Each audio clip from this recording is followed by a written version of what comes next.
மனிதரின் கண். அல்லாஹ் மனிதனுக்கு வழங்கிய மிக நுண்ணிய அதிசயமான படைப்பு. குரான் மனிதனை பார்க்கச் சொல்கிறது மட்டுமல்ல, பார்த்ததை சிந்திக்கவும் சொல்கிறது. அந்த சிந்தனையே நம்மை அல்லாஹ்வை அறியச் செய்கிறது. குரானில் அல்லாஹ் கூறுகிறான், கண்கள் குருடாகவில்லை, ஆனால் இதயங்கள்தான் குருடாகின்றன என்று. அதன் அர்த்தம், கண் வெறும் ஒளியை பார்க்கும் ஒரு உறுப்பல்ல, உண்மையை உணர வழிகாட்டும் ஒரு வாசல். அறிவியல் இன்று சொல்கிறது, மனித கண் ஒரு நொடியில் கோடிக்கணக்கான தகவல்களை மூளைக்கு அனுப்பும் திறன் கொண்டது என்று. ஒளி, நிறம், ஆழம், இயக்கம் அனைத்தையும் ஒரு சிறிய கண்பந்தில் அல்லாஹ் அமைத்திருக்கிறார். ஒரு கேமராவை விட சிறந்த ஃபோக்கஸ், ஒரு சூப்பர் கம்ப்யூட்டர் ஐ விட வேகமான ப்ராசஸிங். இவ்வளவு துல்லியமான அமைப்பு தானாக உருவானதா, அல்லது ஒரு மகத்தான படைப்பாளியின் திட்டமா?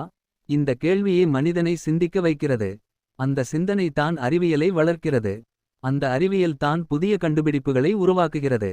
குரான் நமக்கு கண்ணை கொடுத்தது, வெறும் உலக அழகை ரசிக்க மட்டுமல்ல, அதன் மூலம் அல்லாவின் அடையாளங்களை பார்க்க, உண்மையை உணர, நன்றி செலுத்தும் மனதை வளர்க்க. இந்த கண்களை பயன்படுத்தி அறிவை தேடுவோம், புதிய கண்டுபிடிப்புகளை உருவாக்குவோம், உலகத்திற்கு நன்மை செய்யும் மனிதர்களாக மாறுவோம். இந்த செய்தி உங்களை சிந்திக்க வைத்திருந்தால் அல்லாஹ்வுக்கு நன்றி சொல்லுங்கள்.